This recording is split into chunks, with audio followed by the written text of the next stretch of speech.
Barron Trump stands up to bullies at school. What his father Donald does next stuns everyone. Fiction story. Barron Trump adjusted his backpack as he made his way through the crowded halls of his private school. At 16 years old, he had grown into his height, standing taller than most of his peers and even some teachers. Despite his stature, Barron preferred to keep a low profile. He was quiet, observant, and focused on his studies, traits that often set him apart from the boisterous crowd around him. But being different in high school was rarely easy. Barron knew this all too well, especially with the weight of his last name. While his classmates' concerns revolved around sports, social media, or the next big party, Barron carried the unique burden of being the son of one of the most polarizing figures in the world. It was a double-edged sword. Some teachers gave him an unspoken deference, treating him as if he were royalty. Others, students included, saw him as an easy target, projecting their frustrations or prejudices onto him. That morning had started like any other. He sat through math class, taking detailed notes before heading to science, where his teacher commended his latest project on renewable energy. Barron nodded politely, but he could feel the eyes of his classmates boring into him, their silent judgments palpable. As he left the classroom, snippets of conversations reached his ears. "Think he'll pull the 'do you know who my dad is' card?" one boy muttered, barely containing his laughter. "I heard he doesn't even talk to anyone. Probably thinks we're all beneath him," another chimed in. Barron ignored them, his face betraying no emotion. He had mastered the art of staying composed, but inside, he couldn't deny the sting of their words. He wasn't arrogant or aloof. He simply didn't see the point in engaging with people who had already made up their minds about him. When lunchtime arrived, Barron headed to the cafeteria, hoping for a quiet meal. He spotted his usual table in the far corner and made his way there, his steps measured and deliberate.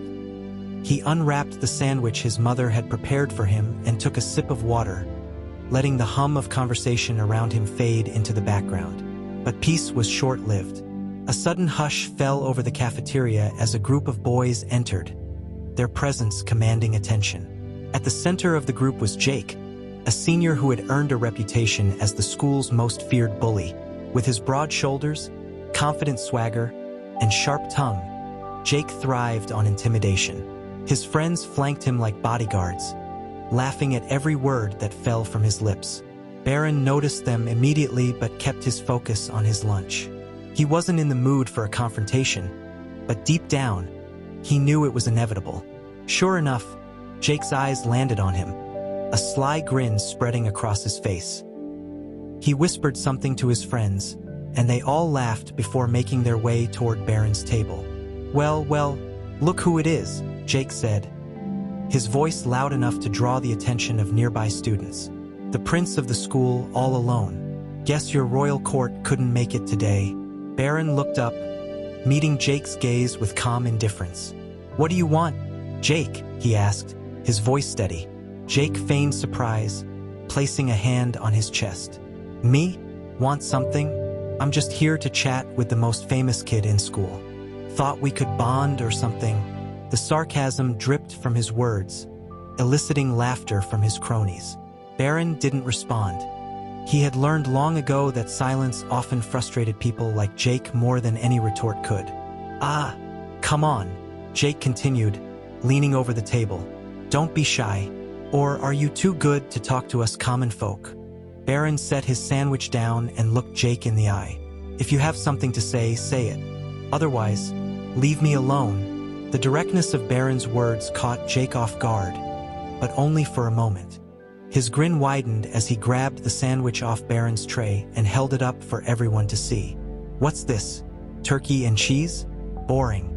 No wonder no one wants to sit with you." He tossed the sandwich onto the floor, and the room erupted into laughter.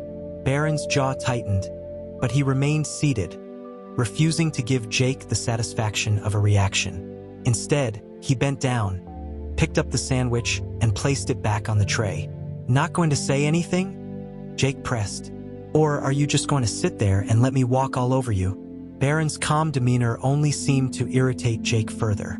The older boy slammed his hand on the table, making the tray rattle. I asked you a question, Trump.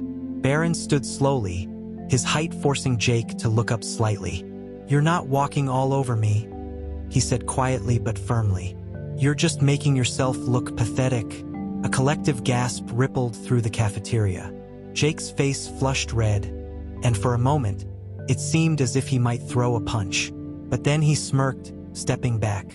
You've got guts, he said, his tone mocking. But don't think for a second that makes you untouchable. With that, Jake turned and walked away, his friends following close behind. The cafeteria buzzed with whispered conversations as Barron sat back down, his expression unreadable. He resumed eating his lunch as if nothing had happened, but inside, he knew this was far from over. By the time the school day ended, word of the confrontation had spread. Some students admired Barron for standing up to Jake, while others criticized him for not fighting back. Barron, however, paid little attention to the rumors. He knew better than to let the opinions of others dictate his actions. As he walked home that evening, Barron replayed the incident in his mind. He wasn't afraid of Jake or his threats, but he couldn't shake the feeling that this was only the beginning. Jake wasn't the type to let a challenge go unanswered, and Barron knew he would need to stay vigilant in the days to come. What he didn't know was that his quiet defiance had set off a chain of events that would soon pull his family into the fray. His father, Donald Trump, was not one to sit idly by when his family was under attack, and his response would shock everyone, including Barron himself. The following day, Barron Trump walked into school with his usual composed demeanor. He'd spent the evening trying to focus on his homework, but the confrontation with Jake lingered in the back of his mind. He had no regrets about standing up to the bully, but he also knew Jake wouldn't let the incident in the cafeteria slide. Barron had dealt with people like him before, those who thrived on power and control, always needing to assert their dominance. As he made his way to his locker, the atmosphere in the hallway felt different. Conversations quieted as he passed, and students darted quick glances in his direction. Barron ignored the stares, but his senses were heightened. He couldn't help but feel like a storm was brewing. "Hey, Trump!" Jake's voice rang out from across the hallway, loud enough to turn heads. Barron sighed internally but didn't flinch. He finished organizing his books and closed his locker before turning to face Jake, who was striding toward him with his usual smirk. Flanking him were the same cronies who had laughed along in the cafeteria. "What do you want, Jake?" Barron asked, his tone neutral. Jake stopped a few feet away, feigning an innocent expression. "Oh, nothing much. Just thought I'd check in on my favorite lunch buddy. See how you're holding up after yesterday." Barron met Jake's gaze, his expression calm but firm. "I'm fine. Is that all?" Jake chuckled, shaking his head. "Not quite. See, you embarrassed me in front of the entire cafeteria. And, well, I can't just let that slide, can I?" Barron didn't respond, but his silence was far from passive. His steady demeanor only seemed to aggravate Jake, whose smirk faltered for a brief moment. "Tell you what," Jake continued, stepping closer. "How about we settle this? After school, out by the basketball courts." A murmur spread through the hallway. Students were already pulling out their phones, sending rapid texts to spread the news. A showdown between Jake and Barron was bound to draw a crowd, and everyone wanted a front row seat. "I'm not interested," Barron said simply, turning to walk away. But Jake wasn't done. He grabbed Barron's backpack, yanking him back. "I wasn't asking," he snarled, his voice low and threatening. Barron turned slowly, standing his full height. The hallway seemed to hold its breath as the two boys faced off. "Let go," Barron said, his voice steady but cold. Jake hesitated, the size difference between them suddenly more apparent. Barron was taller, stronger, and his calm confidence was unnerving. But Jake wasn't about to back down in front of an audience. He released Barron's backpack with a shove, muttering, "You'd better show up, Trump." As Jake walked away, Barron took a deep breath, steadying himself. He could feel the eyes of his peers on him, some curious, others expectant. He didn't want to fight, but he also knew that walking away completely wasn't an option. If he didn't show up, Jake would only escalate his harassment, and the rumors about his supposed cowardice would spread like wildfire. The rest of the school day passed in a blur. Barron kept his head down, focusing on his classes, but the tension in the air was impossible to ignore. By the time the final bell rang, the entire school seemed to be buzzing with anticipation. As he packed up his things, Barron debated his next move. He didn't believe in violence, but he also understood the power dynamics at play. Jake thrived on fear and submission, and Barron had no intention of giving him either. He decided he would face Jake, but on his own terms. The basketball courts were already crowded by the time Barron arrived. A ring of students had formed, their phones held high to capture the spectacle. Jake stood in the center, his arms crossed and a cocky grin plastered across his face. When he saw Barron approach, his grin widened. "Well, look who decided to show up," Jake said mockingly. "I was starting to think you'd chicken out." Barron ignored the taunt and stepped into the circle. He scanned the crowd briefly, noting the eager faces around him. Some looked excited, others apprehensive. He spotted a few teachers lingering at the edge of the crowd, their expressions disapproving but hesitant to intervene. "I'm here," Barron said calmly. "Now what?" Jake blinked, momentarily thrown off by Barron's directness, but he quickly recovered, stepping closer. "Now, we settle this like men," he said, cracking his knuckles for effect. "Unless, of course, you're too scared to throw a punch." Barron stood his ground, his expression unreadable. "I'm not going to fight you, Jake." The crowd erupted in murmurs, some laughing, others jeering. Jake's smirk returned as he stepped even closer, his voice dripping with mockery. "What's the matter? Afraid Daddy won't bail you out if you get a black eye?" Barron's jaw tightened, but he didn't rise to the bait. Instead, he took a step forward, his voice low but firm. "This isn't about me being scared. It's about you needing to prove something to everyone here because deep down, you know you're insecure." A hush fell over the crowd. Jake's face twisted in anger, his bravado cracking under Barron's calm but cutting words. "You think you're so smart," Jake spat. "Let's see how smart you are when I knock you flat." He lunged forward, his fist swinging, but Barron was ready. He sidestepped the punch with ease, his reflexes sharp. The crowd gasped as Jake stumbled, his momentum carrying him forward. "I told you," Barron said evenly. "I'm not going to fight you." Jake whirled around, his face red with fury. "Coward," he shouted, charging at Barron again. But this time, Barron raised his hands, deflecting Jake's blows with controlled movements.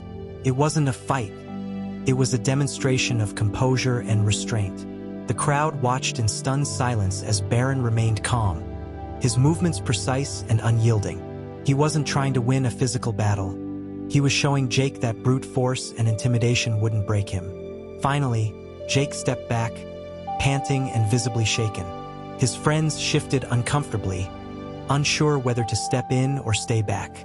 The crowd, once eager for a spectacle, now seemed uneasy. "You're pathetic," Jake muttered, his voice lacking its usual venom. He turned and shoved his way through the crowd, his gang following reluctantly. Barron stood in the center of the circle, his breathing steady. He scanned the faces around him, meeting their gazes one by one. The crowd began to disperse, whispers filling the air. Some looked at him with newfound respect, while others seemed confused by what they had just witnessed. Barron didn't linger. He picked up his backpack and walked away, his steps measured and deliberate. He hadn't walked away from the challenge. He had faced it head-on and refused to stoop to Jake's level. But he knew this wasn't over. Jake's bruised ego would drive him to escalate further, and Barron would need to be ready. The day after the confrontation on the basketball court, Barron arrived at school knowing full well that the events were far from over. He had left Jake humiliated in front of their peers without throwing a single punch, and that kind of blow to someone like Jake wouldn't be forgiven or forgotten easily. Bullies like him didn't thrive on resolution. They thrived on domination. As Barron walked through the front gates, he noticed a subtle change in the air. Groups of students clustered together, whispering and glancing in his direction. Their faces carried a mixture of curiosity and unease, as if they were bracing for something to happen. Barron's instincts told him to be on guard, but he refused to let the tension shake him. He carried himself with the same composed confidence as always, heading toward his locker. When he opened it, Barron immediately realized something was wrong. The metallic smell of spray paint hit his nose, and inside, the neatly stacked books he had left the previous day were now in disarray. Scrawled across the back wall of the locker, in bold red letters, were the words, "Daddy's Boy." Barron stared at the graffiti for a moment, his face expressionless. Behind him, he could hear stifled laughter. Turning his head slightly, he saw a group of Jake's friends lingering nearby, watching him like hawks. Their smug grins confirmed what he already knew. Jake was behind this. Without a word, Barron began to clean out his locker. He didn't slam the door or react to the taunts being whispered just loud enough for him to hear. He refused to give them the satisfaction of seeing him rattled. Instead, he methodically removed his belongings, one item at a time, placing them into his backpack. The red letters remained on display, but Barron's focus stayed on his task. "Hey, Barron," one of Jake's cronies called out, his voice dripping with mockery. "Need us to call your dad to fix that for you? Or maybe he'll build you a whole new locker, gold-plated and everything." The group erupted into laughter, but Barron didn't flinch. He zipped up his bag, shut the locker, and walked away without a backward glance. He knew that his silence would do more to unsettle them than any retort could. But Jake wasn't finished. As Barron made his way to his first class, he found that the graffiti wasn't the only stunt Jake had pulled. On nearly every bulletin board he passed, there were flyers plastered with a poorly edited photo of Barron, his face superimposed onto the body of a baby in a diaper, holding a rattle. Beneath the image was the caption, "Still needs daddy's help." Students crowded around the bulletin boards, laughing and snapping pictures with their phones. Barron's name was on everyone's lips, and the buzz of conversation followed him wherever he went. He felt the heat of their stares, the weight of their judgment, but he kept his head high, refusing to let the humiliation break him. When he arrived at his classroom, he was met with more laughter.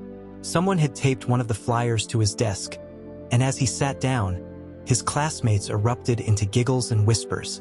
Barron carefully removed the flyer and folded it, placing it into his backpack.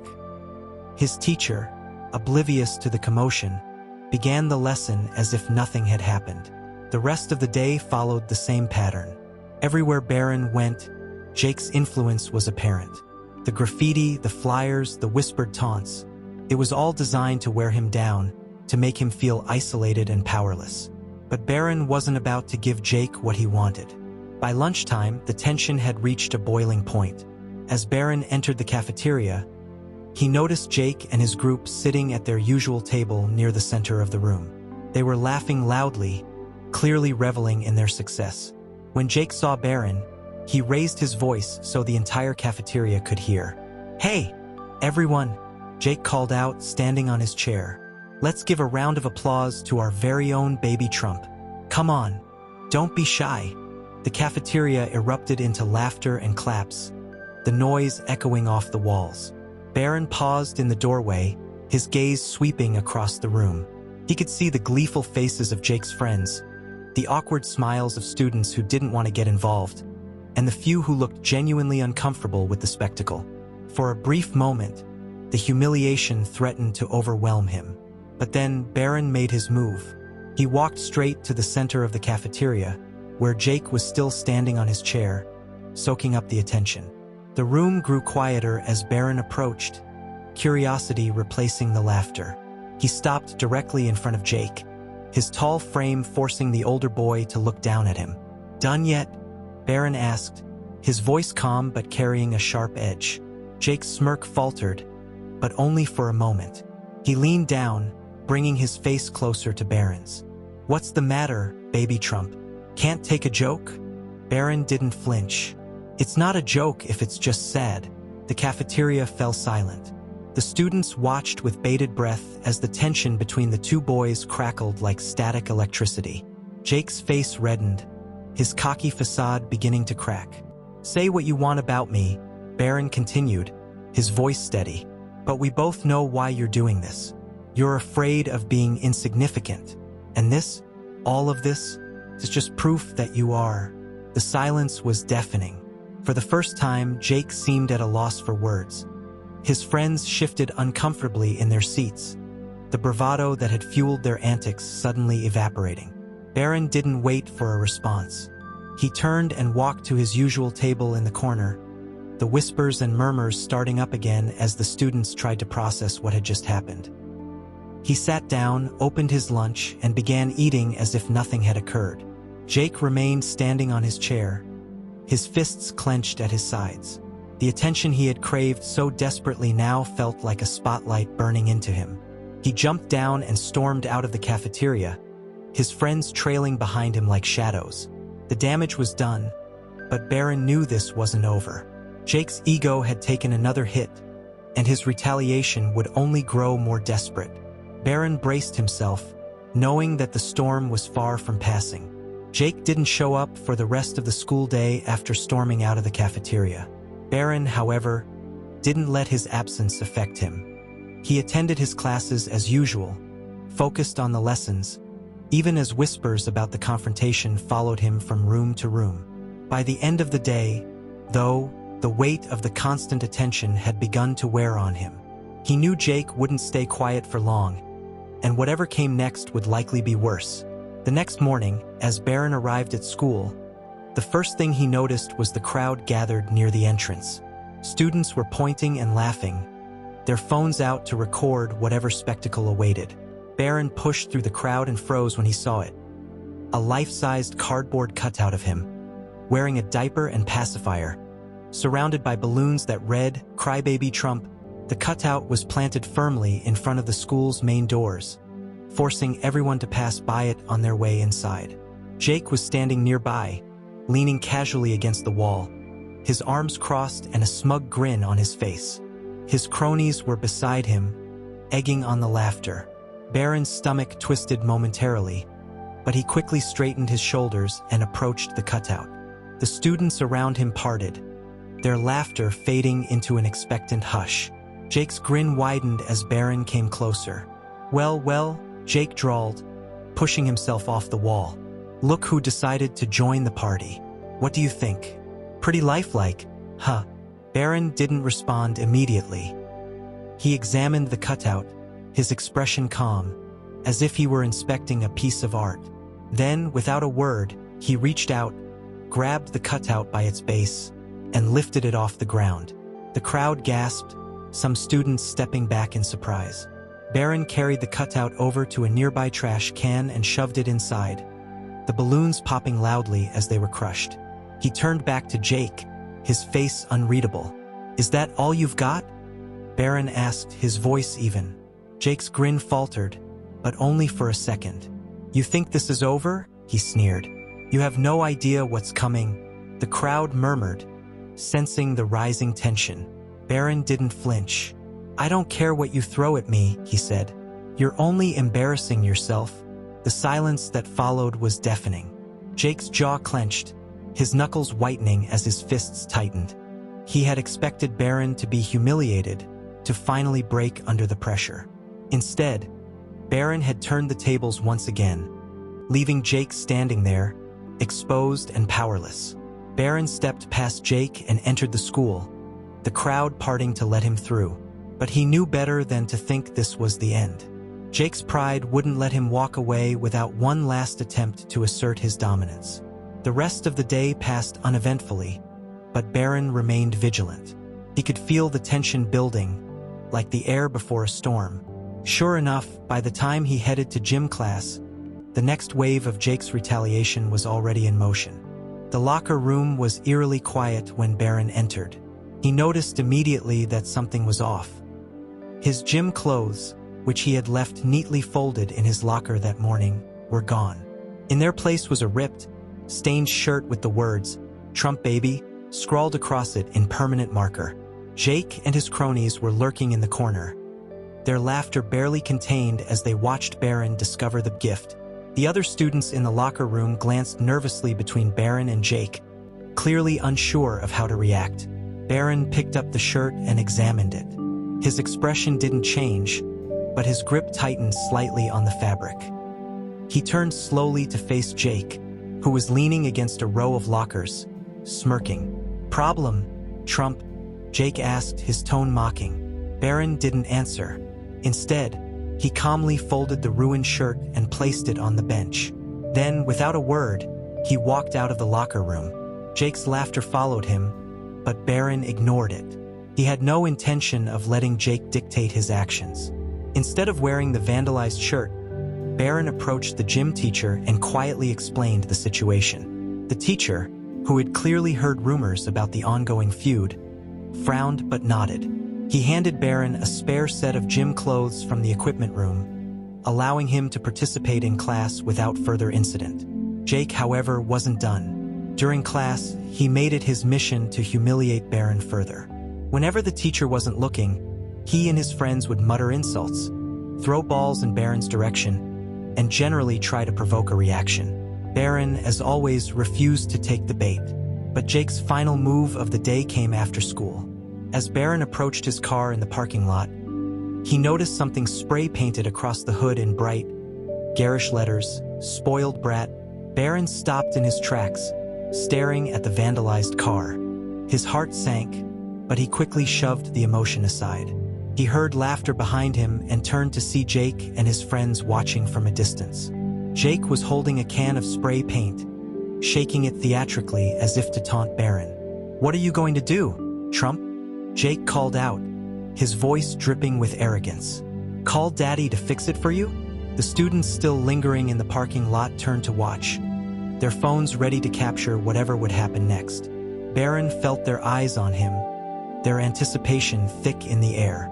He walked calmly to his car and opened the door, ignoring the graffiti for the moment. He placed his bag inside, then turned back to Jake, his expression calm but unyielding. "You really think this makes you look strong?" Barron asked, his voice carrying across the parking lot. "All it does is prove how small you are." Jake's grin faltered again, and for a moment, he looked genuinely furious. "You think you're so much better than me, don't you?" he spat. "Well, newsflash, Trump. You're nothing without your dad." Barron met Jake's glare, his expression unshaken. "And you're nothing, period." The crowd gasped, and Jake's face turned red with rage. He threw the spray can to the ground and took a step forward, but Barron didn't back down. He stood tall, his posture radiating confidence and control. Jake stopped in his tracks, clearly uncertain of his next move. The crowd was no longer laughing. They were watching Barron with a mixture of awe and respect. Jake, on the other hand, was quickly losing his grip on the situation. Barron didn't wait for Jake to act. He got into his car, started the engine, and drove away, leaving the bullies standing in the parking lot, defeated yet again. He wasn't walking away from the fight. He was choosing when and where to face it on his own terms. And he knew that the final confrontation was coming. The day after the parking lot incident, Barron arrived at school earlier than usual. The graffiti on his car hadn't fazed him, though the expense and inconvenience of cleaning it up weren't lost on him. What truly mattered now was how to handle Jake's escalating behavior without letting it spiral further out of control. It wasn't fear that drove him, it was strategy. As Barron walked through the school's halls, they were quieter than usual, the early morning light casting long shadows on the linoleum floors. He preferred the calm before the storm, using it as a moment to steady himself. But today, the storm came earlier than expected. Jake and his cronies were already in the hallway, whispering and laughing. They had taken to arriving early, their plans for tormenting Barron becoming more elaborate with each passing day. Today was no different. Jake spotted Barron and immediately strode toward him, the grin on his face wide and malicious. "Morning, Trump," Jake sneered, falling into step beside him. "What's the plan today? Are we calling Daddy again to make all your problems go away?" Barron glanced at him briefly but didn't respond, continuing toward his locker. Jake, undeterred, leaned against the lockers next to him. "Oh, come on," Jake said mockingly. "Don't tell me you're going to ignore me again. That's getting boring." Still, Barron said nothing. He opened his locker, carefully inspecting its contents before retrieving his books. He was meticulous, always checking for signs of sabotage. Sure enough, someone had poured glue into one of his textbooks. Barron sighed, closed the ruined book, and placed it aside. He knew exactly who was behind it, but he refused to give Jake the reaction he wanted. "What's the matter? Cat got your tongue?" Jake taunted, his voice rising so that others in the hallway would hear. A few students paused to watch, their curiosity piqued. Barron closed his locker and turned to face Jake, his expression calm but firm. "You're not worth my time," he said simply, his voice cutting through the air like a blade. Jake's face darkened, the grin vanishing in an instant. "You think you're better than me, don't you?" he snapped. "Just because your dad's rich and famous, you think you can walk around like you own the place?" Barron met Jake's glare, unflinching. "No," he replied.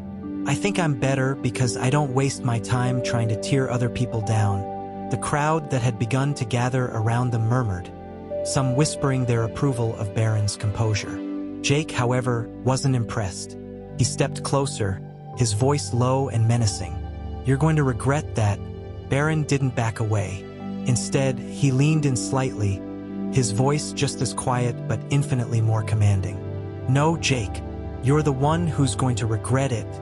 Jake opened his mouth to respond, but before he could, a voice interrupted them. "Is there a problem here?" The crowd parted as a man in a tailored suit approached. His presence immediately commanded respect, and whispers spread through the hallway as students recognized him. It was clear from the way he carried himself that this wasn't just another teacher or administrator. This was someone important. Jake froze, his bravado evaporating. "And no problem," he stammered, stepping back. The man's sharp gaze landed on Jake for a moment before turning to Barron. "Everything all right here?" he asked. Barron nodded. "Yes, thank you." The man gave a curt nod before addressing the gathered students. "Everyone get to class. Now!" The crowd dispersed reluctantly, though their curiosity was palpable. Once the hallway was mostly empty, the man turned back to Barron. "We should talk." Barron nodded again and followed the man down the hall, leaving Jake standing there, his fists clenched at his sides. He didn't know who the man was, but the authority he exuded made it clear that he wasn't someone to be trifled with.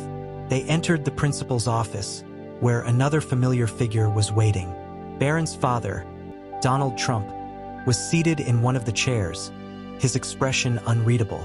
Beside him stood a lawyer, and the air in the room was heavy with unspoken tension. "Morning, Barron," Donald said, his voice calm but firm. "I've been briefed on what's been going on."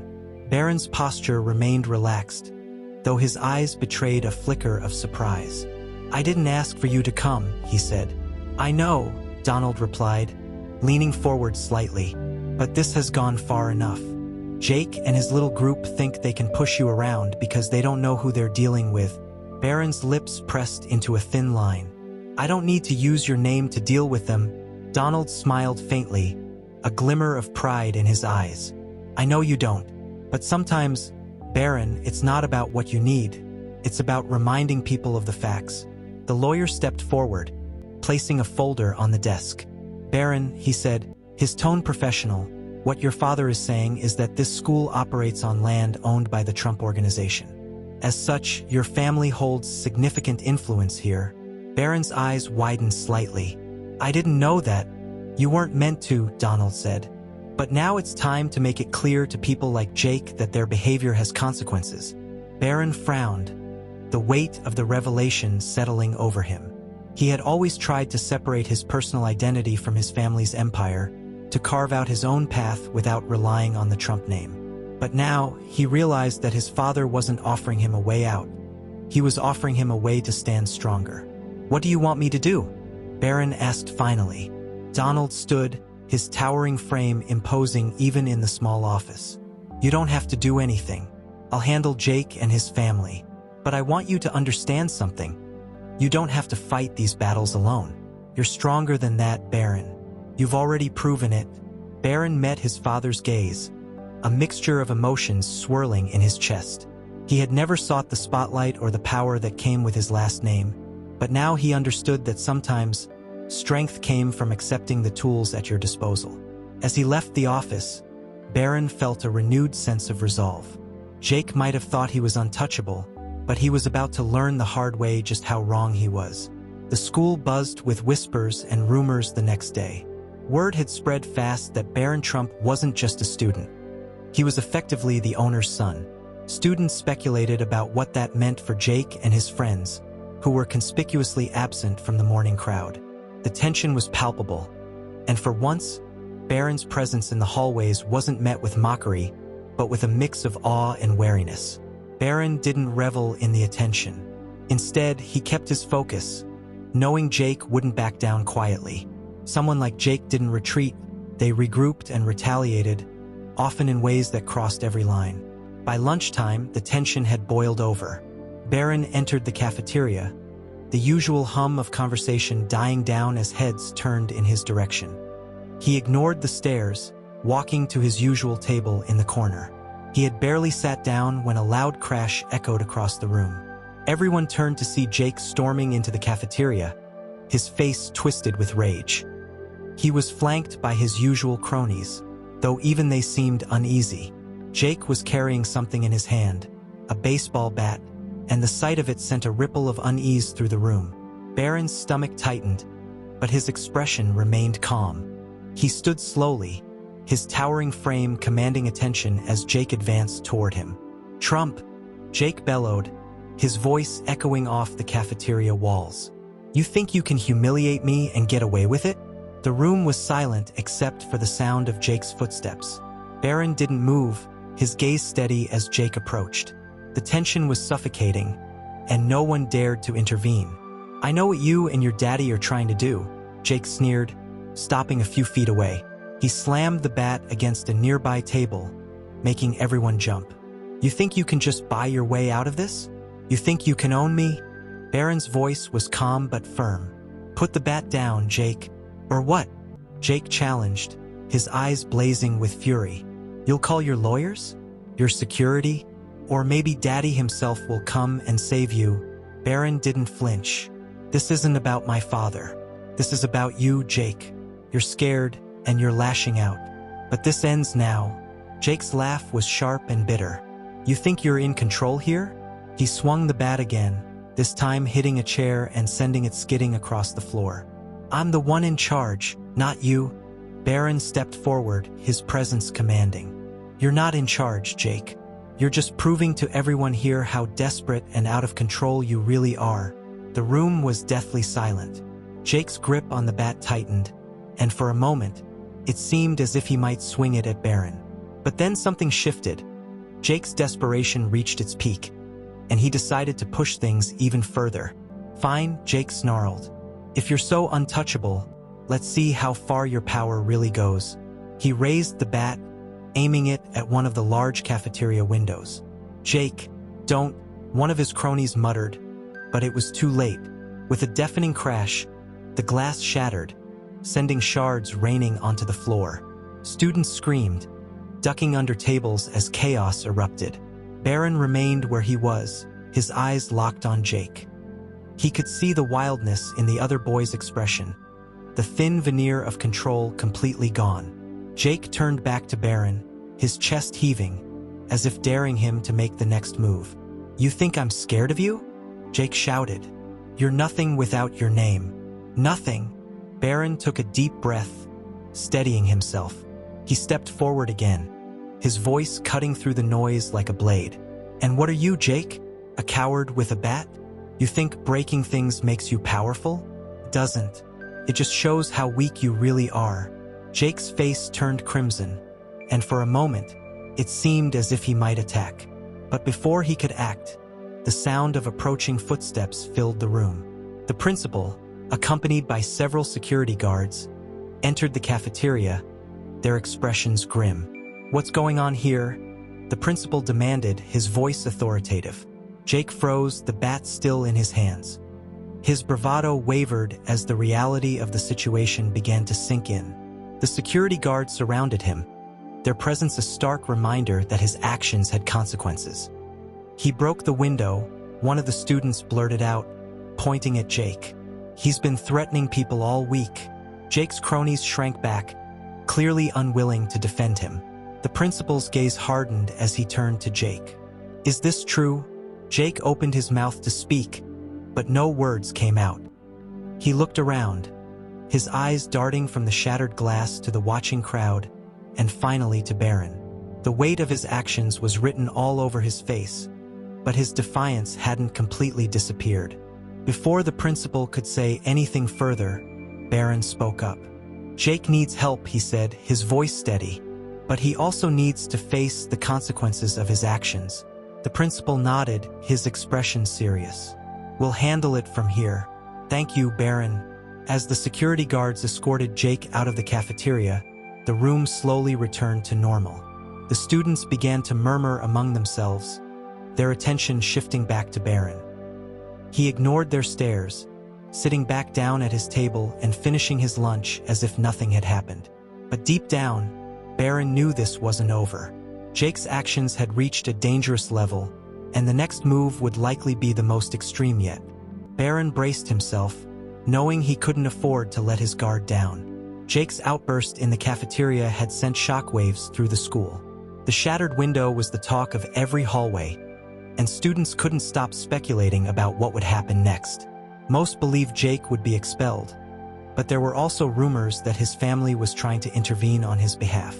Barron, however, didn't spend much time worrying about Jake's fate. He was too focused on what he needed to do next. The following morning, Barron arrived at school to find the tension thicker than ever. Students whispered as he passed, their gazes darting between him and the front office, where Jake's parents had been seen earlier that day. It was clear that the situation was coming to a head. As Barron made his way to his first class, he noticed something unusual. Jake was back. He stood near his locker, flanked by his ever-loyal cronies, his face set in a defiant scowl.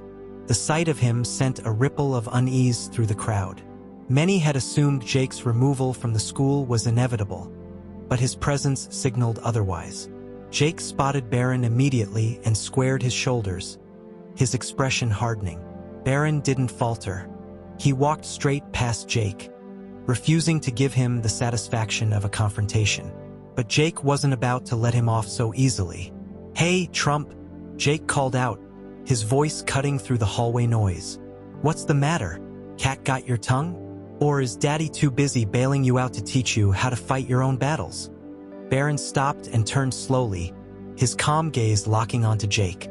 The hallway grew silent as students paused to watch the exchange, their curiosity palpable. "You're still here," Barron said evenly. "I guess the school hasn't decided what to do with you yet." Jake smirked, crossing his arms. "That's right. Turns out my parents know a few people. Funny how that works." Huh. Barron's jaw tightened, but he kept his composure. "It's not funny, Jake. It's just sad." The crowd murmured, their attention fixed on the standoff. Jake's smirk faltered, but only briefly. He stepped closer, his voice lowering to a threatening growl. "You think you're so much better than me, don't you?" "No," Barron replied, his tone steady. "I think you're better than this, but you're too scared to admit it." Jake's face darkened, and for a moment, it seemed as if he might lash out again. But before he could act, a voice interrupted them. "That's enough." The principal's voice rang out sharply, silencing the hallway. He approached with measured steps, his expression stern. "Jake, my office. Now." Jake hesitated, his fists clenched at his sides. But the principal's tone left no room for argument. With one last glare at Barron, Jake turned and walked away, his cronies trailing behind him. The principal turned to Barron, his expression softening slightly. "Barron, can I see you for a moment?" Barron nodded and followed the principal to his office. Inside, he was greeted by a familiar sight. His father, Donald Trump, sitting at the desk with a composed yet authoritative demeanor. Beside him was the school's lawyer, and across from them sat Jake's parents, their faces etched with a mix of anger and embarrassment. "Good morning, Barron," Donald said, his voice calm but firm. "Take a seat."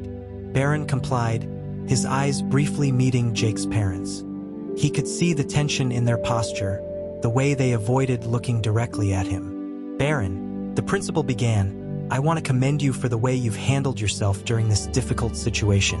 You've shown restraint and maturity, even in the face of extreme provocation." "Thank you," Barron said simply, his tone measured. However, the principal continued, glancing at Jake's parents. "This situation has reached a point where action must be taken. Jake's behavior is unacceptable, and there will be consequences." Jake's father bristled. "With all due respect, my son has already apologized."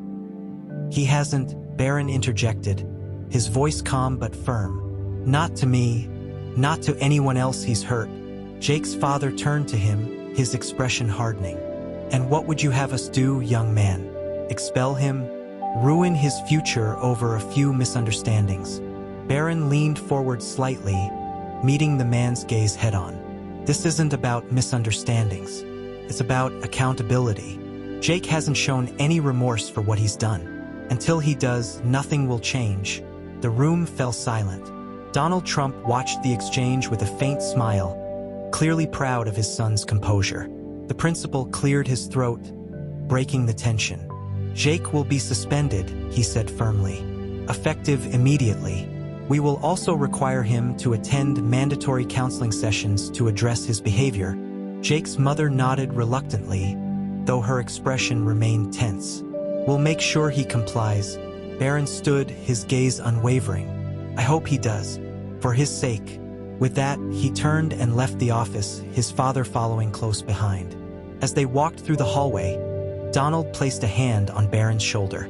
"You handled that well," Donald said, his voice warm with pride. "But you know this isn't the end of it." Barron nodded, his expression thoughtful. "I know, but I'm ready for whatever comes next." Welcome back to the channel, everyone.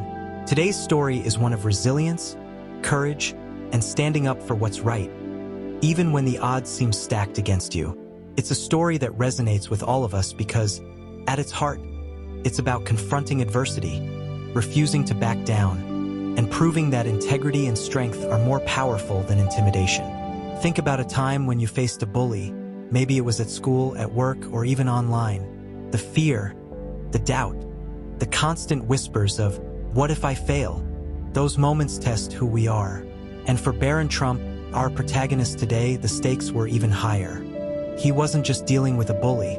He was navigating the weight of his family name, the constant scrutiny of being in the public eye, and the pressure to remain composed when most of us would crumble.